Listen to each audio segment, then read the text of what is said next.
I am the incorrigible Mr. Zeppo. And this is my podcast project.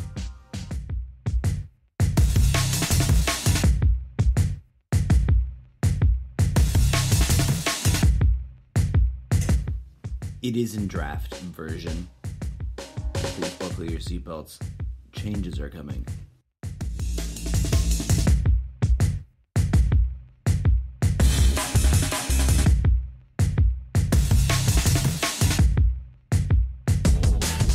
Today is Tuesday, May 26th, 1:35 p.m. Pacific Standard Time, and I am your eccentrically humble, ever mysterious and bizarre, babbling host, the incorrigible Mr.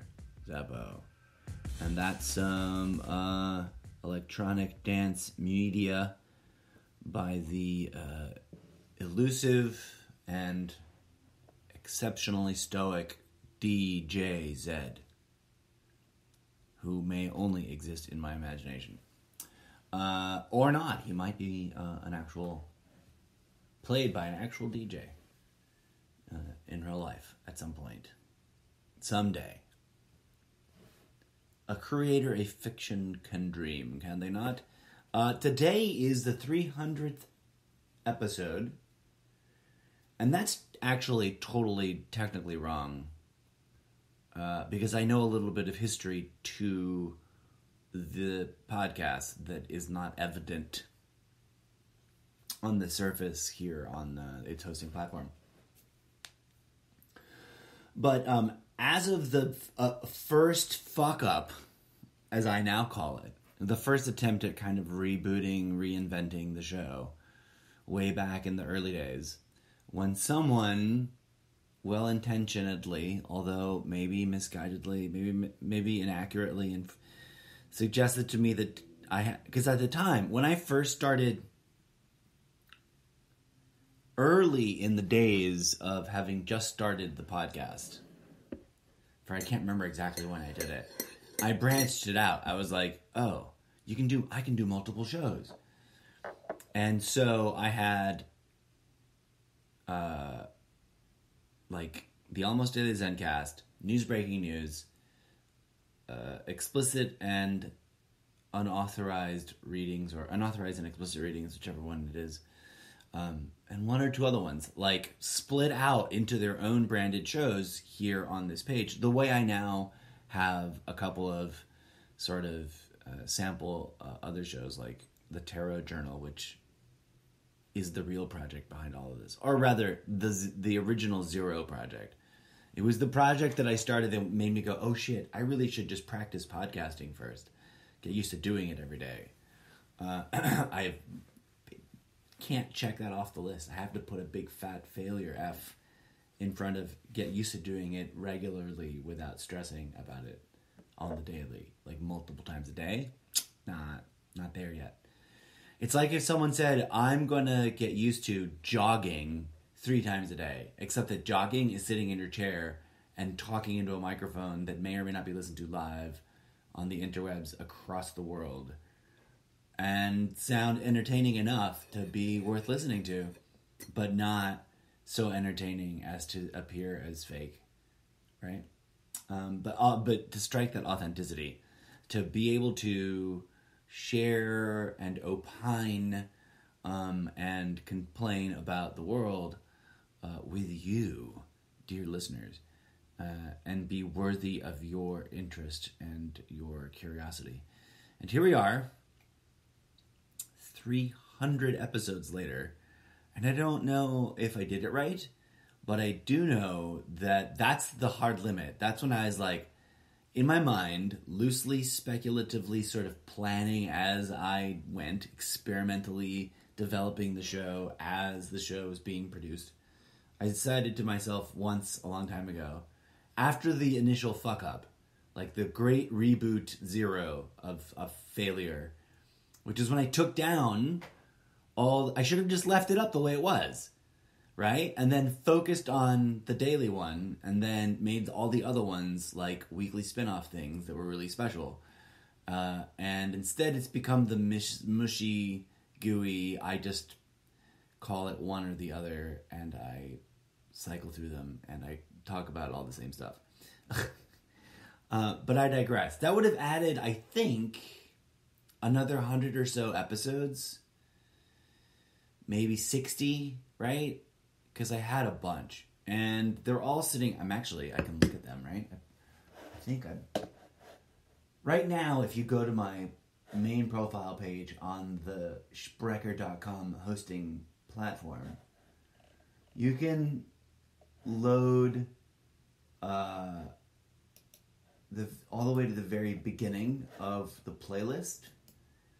And what is labeled the Almost Daily ZenCast, Episode 0, Volume 1, from 2 years ago, is from after this colossal fuck-up of way back in the day, when I had, like, been operating all the shows as their own independent show, and had been creating them that way, and kind of trying to really focus on making them stand out and be separate. And they were, you know, I don't know if they were any better than they are now, but it certainly could arguably say it's gotten worse. Ouch. At any rate, I have nothing but true and genuine gratitude in my heart for the people out there who keep downloading this this bizarre audio journal of mine. Thank you for listening to my words. I hope you know that I say them no matter how fanciful or fictional I may get in this experimental podcast theater of the mind show, which is totally in like rough draft rehearsal mode, which is just me sitting around talking about how the rough ideas we would want to discuss, but no one else is here yet. One day it'll be its fullest version, with laser beams and and holographic actors portraying themselves, etc., etc. And hopefully it'll blow your mind. In the meantime, it's just me and the sound of my voice talking about the real life things in the world and some of the fictional things in the world that I'm creating. Or hoping to create, which I really totally actually horribly stalled out in. To the point that I was like, fuck it, I'm just going to invest in doing something else and come at it from a different direction because I'm tired of staring at the pages. And that sort of helped, I think. But it's also, a comedy of human errors, as it always is. And yet, here we are. So, the world hasn't ended yet. The internet didn't get shut off. There are no death camp from FEMA's. I'm trying to figure out which the best, goth band version of that conspiracy theory title can be arranged. Death camps by FEMA. FEMA death camps. That's pretty straightforward and direct, but I sort of like it when things are backwards. Like, my fictional book that I've yet to ever write, that I wish was already finished and written, and that I wish was from 7 years ago, and I've been sitting on bookshelves forever, slowly selling. That is a commentary on, that elusive, some would say imaginary, villainous, evil, insidious dragon that is the danger from within that America masturbates to at night when it dreams about all the horrors that it's invented for itself and its people to loathe. The deep state. Don't sue me. Don't nobody sue me. And if there's already a book on a shelf with this title, I'll recant this and I'll have to figure out a better title. And I don't think there is, but also, I'll be honest, without a team of lawyers and or other staffers to help me do such tedious due diligence, I often just don't. And so there you are, life of a true life, almost starving to death hippie artist. But I imagine, I have envisioned already, without having written a word, a brilliant book by the name of State Deep, which is about turning that entire thing on its head, right? Like, taking a real, actual, genuine, authentic look at how none of the absolutes that are painted as evil, nefarious absolutes ever really turn out to be as quite absolutely evil and nefarious as they want you to fear. And thus, like, we have to always come to the conclusion that, like, the people they want us to fear are just other people. And that should light a light bulb over people's heads and be like, what? Like, I can't disagree. Like, the people peddling the fear are the people peddling the pills, right? Like, duh, that's true. Hello? Everyone loves that one, but none of you all can like, actually robustly agree and, like, get behind the people peddling the fear are the same people who sold you the guns that you would use in your militia to revolt against. And I've been saying that since it was, like, obvious to me at the age of, like, 11 or something. It's like, there's this undercurrent, there's this nasty, quiet, steamy, seamy, seedy, kind of rotten undertow of American ideology. And that's that we have to vanquish the tyrant that exists within us. And I'm not saying that that's impossible, right? Like, I'm not an idiot. Hello. I'm just pointing out that where do you think that comes from, and who do you think sold you the motherfucking guns you would use against such tyranny? Why is that statement always ridiculed and marginalized?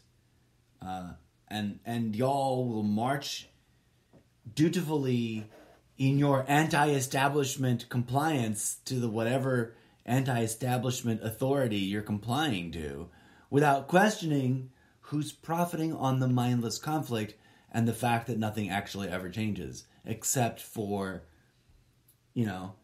sneaky, dirty legislation like Citizens United, etc., etc. Yeah? Like, hello. Also, and this is quite serious. I share this with you guys on my 300th episode with a straight face, with like a I mean it. I'm gonna put it in the fiction too because it's too perfect, and hopefully one day I'll get to meet these people and be one of their big super fans. Not because I'm into the whole like what's it from that other movie, The Poison Chalice of Fame and Money. Name the movie. I'll wait. No, I won't. That's a really long wait. You just watched it and you totally forgot and you didn't notice this line was in it. But she looks to him and says, in some belittling way, some like, I'm looking down at you kind of way. And she's brilliant, by the way. Brilliant actress. I think she's amazingly hilarious. And I kind of have like a celebrity crush.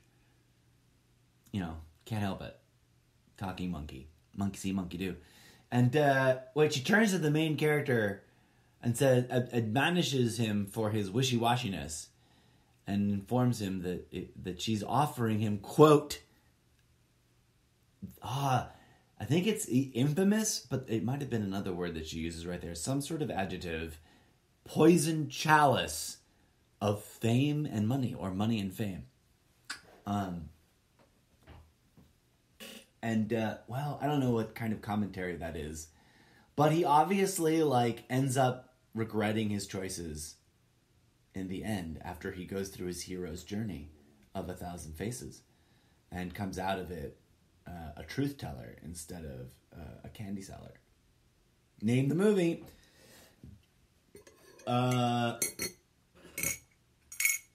that only came out of my mouth because I literally watched this last night after having watched this other thing that is currently like an earworm, like a bug in my brain, drilling to the center of my very being and reminding me to tell people to go fucking watch it.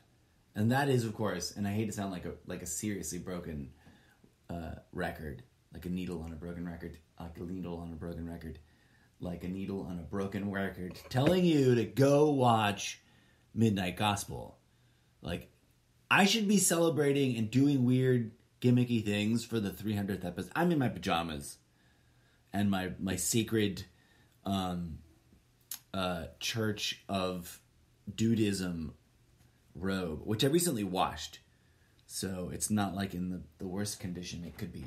Although in the cartoon version of this scene, it would be like, like down in the dumps version of Mr. Zeppo, like in a film noir, bunny slippers and a handgun, living on the wrong side of the tracks. Cause for those of you who don't know, like the podcast is a creative through line that I'm absentmindedly creating because I couldn't have imagined it until it happened. Which is like, imagine in the future you live under an actual Trumptopian tyranny of like the great Dame Ivanka and her pet son Baron von Trump, and their how they imagine a place where it truly becomes this Trumptopian empire of Americana and shucksterism and crony capitalism gone all kinds of horrible, hog wild and toxic, right? But it becomes imbued with this stoic isolationistic thinking of living in the fear of pandemic, taken to like a near, like the next thing seriously is probably zombies, and like just can't get any worse kind of level. While it's all the underlying question it being, has it all been a hoax for the last 60 years? Like, is it all? And there's plenty of like moon landing deniers. There's like COVID-19 through 30 deniers. It's like, none of this is real. There's no disease. They're just hyping it up and making you wear spacesuits in public to make you feel, like you belong. And it's all a psyop. And yet, countless people endlessly die in like exaggerated numbers to the point where there's like a baby making campaign that's part of the quagmire of propagandist extenuating circumstances of things they make you do and make you consume and think about. Imagine a world like that, where in a film noir-ish, like steamy, hyper, steampunk, wrong side of the cyber tracks kind of way, part of town, a fictionalized version of me is rebroadcasting would it be his grandfather's? I guess his grandfather's recordings from the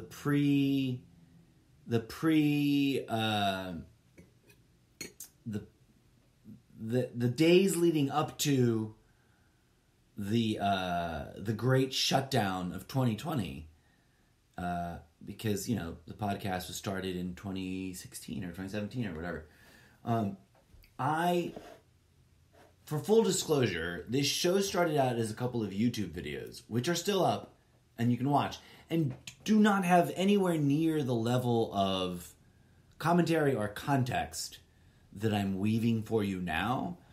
In part because I hadn't figured it all out yet, and also in large part because that's not what I was working on. I was giving sort of like a proof of concept video animatic of like, if this is what it was going to look like and it was just going to me do it by myself, here's a hack at it, right? Like, here's what it looks like. I immediately decided that I couldn't do that. Like, shooting that took 3 weeks to make like four little videos that were way less than a week's worth of watching. And shout out to all the pro, mad, fast video editors in the world that make amazing, quick-ass video content. I just, a fish from another pond. But I digress. I'm also being an idiot, right? Because I then evolved it in my mind to a level of something where I literally wished for there to be a fun, easy, sort of like made for dummies like me way to animate cardboard cutout characters and do something along the lines of like a Cartoon Network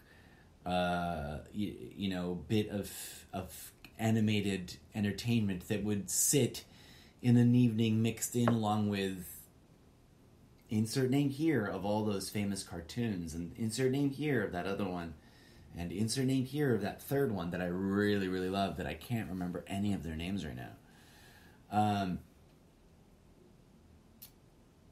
My brain sometimes feels like my IMAX screensaver with all the little colored dots bleeping, but I could just tell that like there's one dot right there that's like it should be coming on as part of all of this swirling patterns, but right there is where this data that I want is, and it's just not turning on, and I can't read it right now. I have to like go away. But I digress. So instead of choosing to videotape, I thought one day I'll figure out a way to make like cutesy wootsy, but like somewhat serious, fake cartoon, like computer generated cartoon out of it.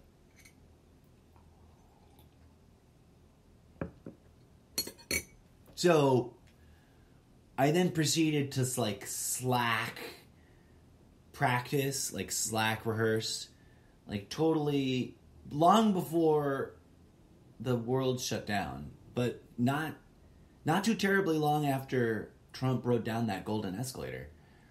Although the current first beginnings, like if you scroll all the way to the bottom, like the beginning of this podcast does not seem to reflect anything to do with Trump rolling down the escalator. And all those episodes unfortunately, were taken down at the original clusterfuck moment of grand mistake.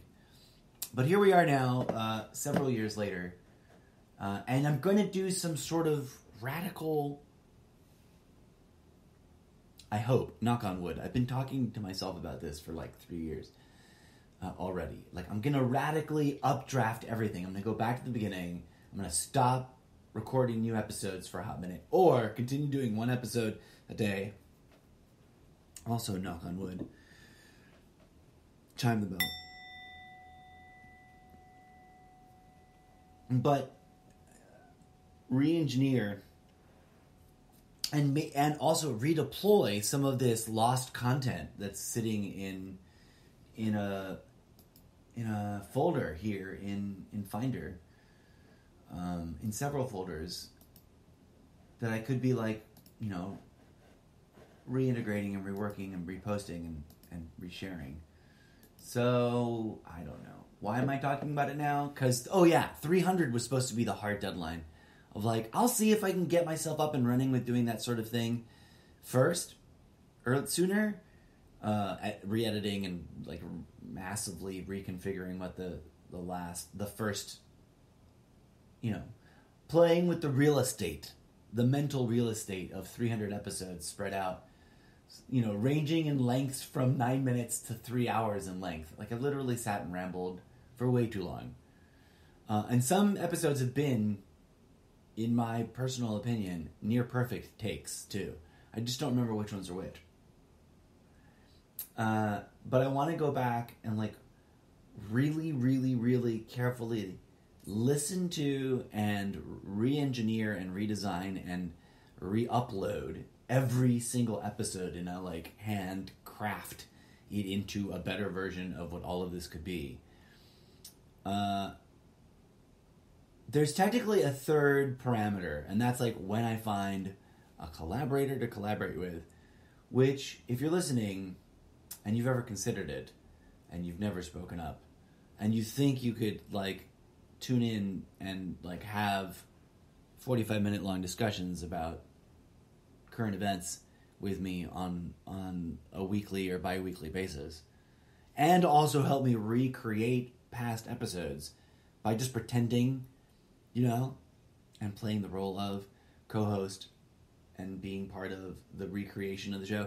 I want to, like, hybridize and sort of half get it into the fictional world, and give it a little bit more of the, like, as it would be heard sort of context of where the podcast ultimately is going to reside, which is, of course, imagine yourself as a reader of a set of books set in the future that is about the one person in the world and his, in this universe that figured out the weird, crazy,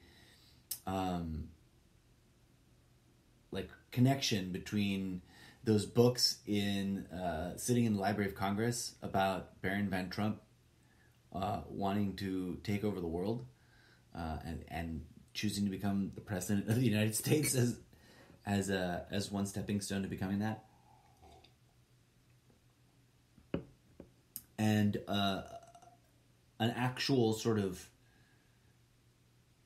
family-based American empire, an empire of Americana. I don't know which one's the right phrasing.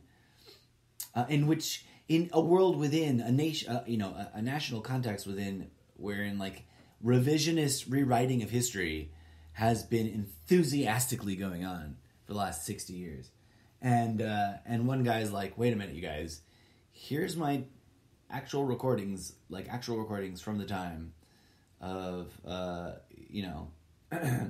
myself as my father blathering on about what was going on in the world.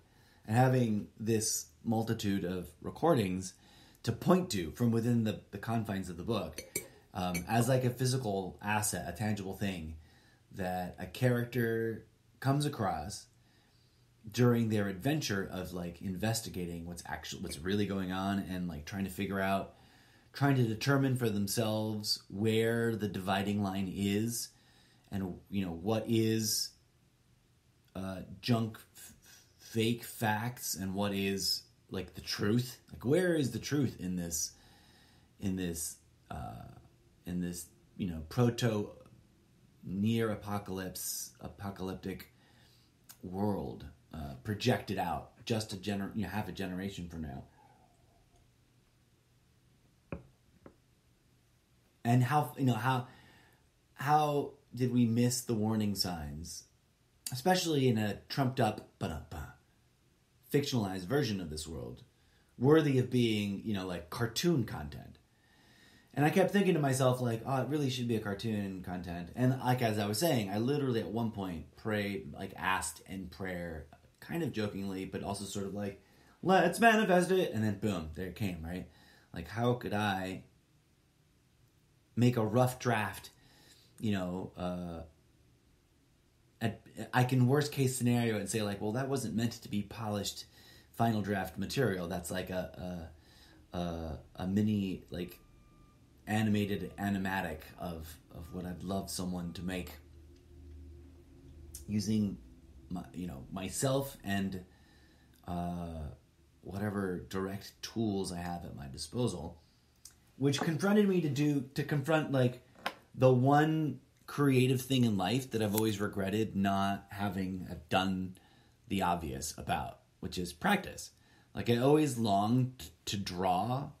If I wasn't going to be able to play music, which I determined pretty early on in life that it felt like too much and it hurt my brain too hard, trying to learn how to read music, which I quickly understood to be the most important thing, which I was maybe over analyzing and overvaluing, and maybe, I scared myself out of having the natural progression of being able to learn music in school as a kid growing up with all those resources at your disposal that you could, should you choose to be nerdy about it. Which I really didn't do. Like, I can't pick up a guitar and just play stuff. And I would love to be able to just pick up a guitar or sit at a piano and play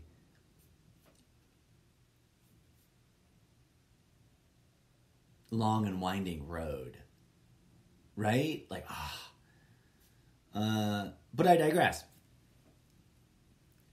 For whatever crazy, insane reason, this year, under these conditions, under these stressful yet like hyper chill, like sit at home and make the most of it, and literally, you know, try to make use of the time and teach yourself a new skill. It's always been age-old quarantine pandemic advice. I'm sure back in ancient days, during the Dark Ages, during all the gnarly pandemics of history, people taught themselves new art. And for whatever reason, I challenged myself to learn how to manipulate a collection of various bits of software where I can sort of pretend to be able to make exactly that. Like, not quite a cartoon, but not quite... anyways. And I'm preparing for this. I'm just settling into learning all this and teaching myself this and confronting that, like, the very gnarly fear of the blank page, which sits at the center of all of it. The neurotic, constant, like, attempting to create the same art from a different angle, from a different perspective. And I wake up to the realization that there's literally something out there that's pretty much hitting the nail on the head in terms of the direction I wanted to go in. In fact, I would say they like blew conceptually my own aspirations like right out of the water. And by that, I literally do mean The Midnight Gospel on Netflix. Words kind of just fail to describe it. I've tried. And I'm very seriously considering, for those of you who are out there listening, doing a reaction series, like sitting down with every episode and like unpacking it and giving my like Jack Handy's deep thoughts about what I think is going on in each episode. Because quite frankly, as I believe my own sister pointed out to me very astutely, while having a debriefing conversation after making her watch the show, which is like, she said it's so much information and yet it's so accessible that it's like the viewer can take from it, you know, the things that they are individually most ready to take from it, and it all still sits there like alive and ready to be watched again. And I kid you not, like, you should just, if you're new or old to the show, stop what you're doing after this episode and like go, if you have access to Netflix, go watch it right now. If you don't, like, beg around and find someone that might lend you their passwords or cast it at you. There's a thing you can do right now, and I haven't personally verified this is possible, but I've been told multiple times that there's a thing you can do where you can share your viewing of a thing on Netflix for free at someone else. And I don't know how to do it, so figure it out. Maybe I'm crazy, maybe that's Hulu and I'm wrong about it being Netflix. But find a way.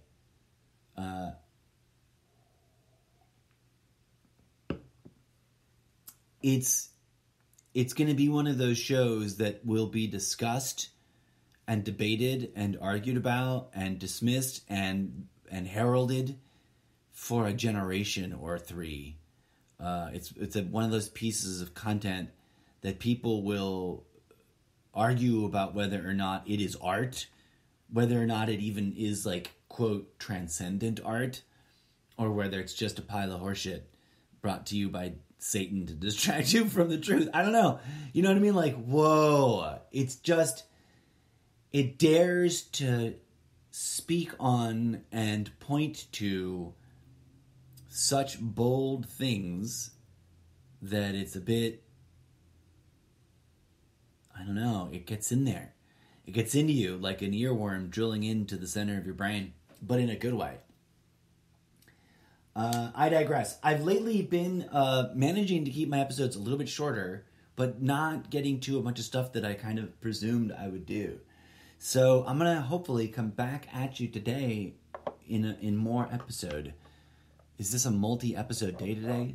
It's supposed to be a multi-episode project every day, folks, and I have been too, lazy, exhausted, focused on other things, a little bit of all of the columns, perhaps. And as of late, I've been too preoccupied with the intense experience I had that I'm having layers of now, right? Because I'm rewatching it. I'm purposefully gave myself a break. I wanted to make sure that I wasn't overhyping it, or that I'm, like, I don't want to be accused of being a shill. Like, I swear to you, on the grave of my mother, who's literally dead, on whatever holy document you want me to swear on, no one from anywhere asked me to hype this show. In fact, I'm kind of late to the party. Like, it came out a month ago, and I didn't know it. Like, it came out April 20th, and I was blithely not watching anything on Netflix all that holiday. And I was doing my own spiritual kick. I don't even remember if I record. I did record something on April 20th. I have no idea what I talked about. But curiously, in the intervening time, I dried out and went on vacation, bunny ears quotes to that, like quote unquote. By that I mean, like, I ran out of weed and I did not go buying any more weed right away. Although, for me, quite frankly, for those who are unclear on this point, it is, and I've been a bum and not renewing my medical license because I think my doctor shop closed down and I don't want to go find any doctor shop. But I personally believe it to be medicine. And I genuinely, earnestly, enthusiastically did renew my medicinal license regularly for multiple years back when it was like the only thing going, because I believed it to be medicine that had helped me in many ways, on many levels, you know, since right before, like someone introduced it to me before. Ooh. I digress. It's not about that. But, right, I purposefully love to and believe in and endorse taking time of various lengths to make sure you purge and clear out. Like anything in the world, our own vices can make it a vice, right? A crutch, as it were. But if you treat it with respect and consume it respectfully and build an experience wave of peaking, crescendoing, and relaxing and letting go and purging, of drying out and being really, really present with yourself without any cannabinoid ingestion, like without ingesting any cannabinoids, and then coming back to enjoying ingesting cannabinoids in a measured and responsible way, with like peak moments or peak days. For example, like today, I'm not only still under stay-at-home guideline conditions because of the industry that my day job was in, and I haven't bailed on. Like, I haven't gone looking for other work. We can talk about that in a whole other episode. This isn't that episode, but there's reasons, and I might have to change my mind about those things and those convictions soon, depending on what happens next. But on a day like today, I am choosing consciously to consume cannabis responsibly, and then engage in contemplative, meditative thoughtful practices, mindfulness practices. Because I believe it's not only physical medicine, right? Like, I believe that is true. There's blunt examples of it and subtle examples of it. And I think that the reason this might be so, to suddenly transform this into a cannabis talk episode, the reason that it might be so that cannabis is medicinal, can be medicinal, might be because, perhaps for a while there, the human species had a prolonged and biologically informative, evolutionarily stimulating relationship with each other, which was then lost through some flaws of the mechanics of how we treat ourselves throughout history, and how we make choices and enforce oppressive limitations on ourselves in the grand scheme of things. Just a crazy, wild theory out there. Throwing it out there for you. I digress. So many things that we could be critiquing and commenting on, and so I invite you to tune back in just a moment, as we will return to talk about some of the most recent developments in the coronavirus pandemic clusterfuck of bizarro that has been 2020. And we will discuss other things like whether or not only can we get through this, but can we actually do something better after this?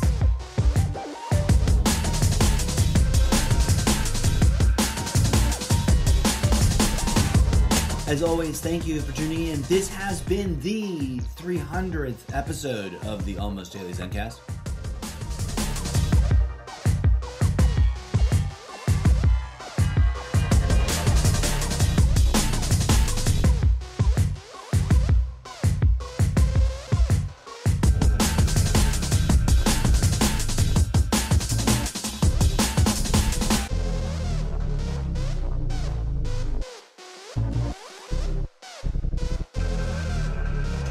Go watch The Midnight Gospel on Netflix if you haven't